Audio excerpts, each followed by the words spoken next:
on va bientôt pouvoir profiter de nos cours et de notre mobilier de jardin. Et pour se protéger du soleil, il y a un nouveau produit qui peut donner beaucoup de personnalité à notre aménagement extérieur, Frédéric. Absolument, et ça s'appelle le voile d'ombrage. Et je vous en parle avec une voix légèrement voilée qui va porter ombrage à ma performance.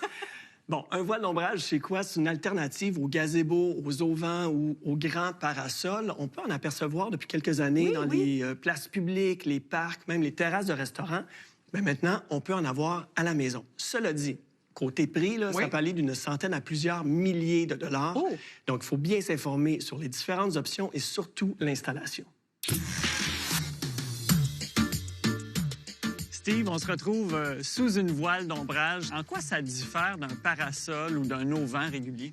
La grosse différence, c'est le fait que c'est une installation qui est permanente pour l'été.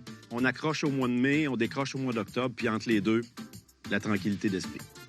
Qu'est-ce qu'on retrouve comme forme et comme taille? Il y a les voiles précoupées qui vont venir essentiellement en format triangulaire, carré ou rectangle, avec des mesures précises. Quand on tombe dans les voiles sur mesure, il n'y a pas de limite. On peut faire des voiles jusqu'à 10 côtés. Fait qu'on peut couvrir des espaces vraiment très, très grands avec seulement 4 points d'ancrage. Ce sont quoi les caractéristiques principales auxquelles on devrait s'attarder quand on magasine une voile d'ombrage? La qualité du tissu, le webbing qu'on appelle dans le jargon, une espèce de ceinture de sécurité qui va être inclus dans la construction de la toile, les anneaux dans les coins, des bons anneaux en stainless. Plus la voile est grande, plus l'anneau se doit d'être costaud. Et une des caractéristiques qui est quand même importante, c'est le type de tissu en soi. L'idéal, c'est d'aller vers un tissu qui est vraiment synthétique, du plastique haute densité, du HDPE qu'on appelle. Okay. C'est anti-tache, ça n'absorbe pas l'humidité, ça n'absorbe pas l'eau, donc la fibre se décolore pas non plus.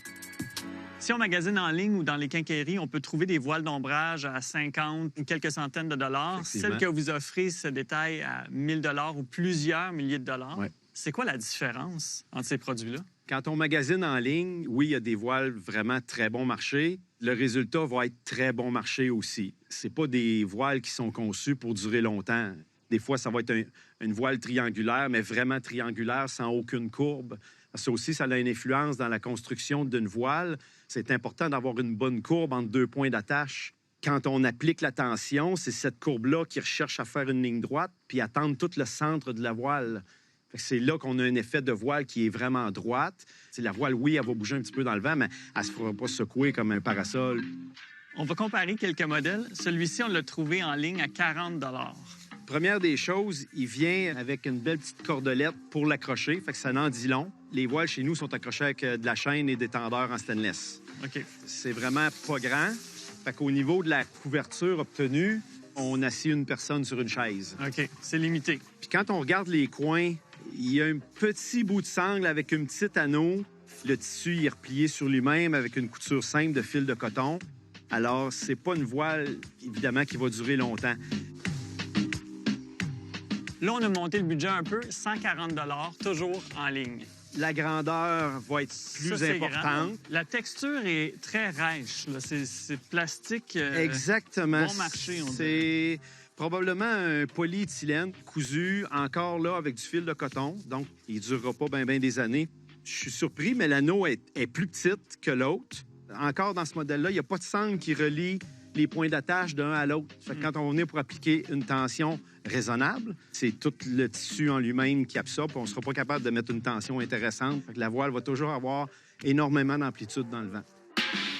Là, on passe à la voile que vous installez. C'est un produit qui vient de Nouvelle-Zélande. Okay. C'est vraiment la haute gamme de la voile. C'est une voile qui va coûter 1 500 1 800 $ à cette grandeur-là. Celle-ci, c'est une voile carrée qui fait environ 4 mètres par 4 mètres. Là. Premièrement, il y a une grande sangle de 2 pouces qui parcourt toute la voile, qui fait tout le tour, qui passe par chacun des points d'ancrage. Les coins sont renforcés. Les voiles sont toutes cousues avec un fil de téflon. Fait que c'est aussi un plastique haute densité. Du téflon, c'est très, très résistant. Fait que ce fil-là ne pourrit pas puis il traverse bien les années.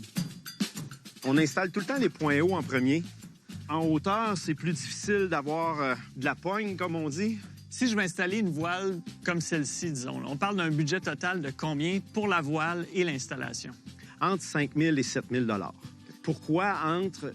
Comme ici, on a un ancrage au bâtiment, 3 poteaux. Bien, l'ancrage au bâtiment, on appelle ça un ancrage naturel. C'est un ancrage qui est vraiment à bas coût comparativement à un poteau installé avec tous les problèmes que l'installation d'un poteau amène.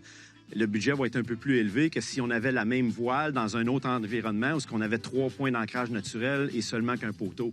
Donc, on comprend que c'est quand même un investissement. Absolument. Vous n'avez pas à gérer la voile d'ombrage tout au long de l'été, contrairement au parasol. C'est un produit qui a une durée de vie de 20 à 30 ans.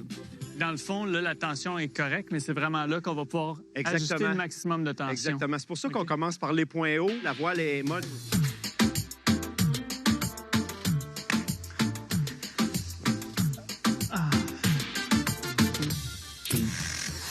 Magnifique, mais c'est un pensez-y bien pour le portefeuille, mais aussi pour s'assurer que l'ombre est au bon endroit. Là. Oui, parce que c'est une installation fixe, donc il faut comprendre le parcours du soleil dans notre cour, évidemment. Pour ce qui est du budget, bon, si on avait déjà prévu installer un gazebo ou un auvent, le budget va être similaire. Ouais. Sinon, on peut se rabattre, oui, sur des modèles d'entrée de gamme, mais comme on l'a vu dans le reportage, il faut vraiment adapter nos attentes, notamment ce qui a trait à la durabilité de l'affaire. Moi, il me semble que c'est le genre d'achat, en tout cas, que j'aurais besoin des conseils d'un professionnel, au moins, en tout cas, pour l'installation, que ça soit bien installé. Absolument. Il y a vraiment beaucoup de tension dans la toile. C'est le secret.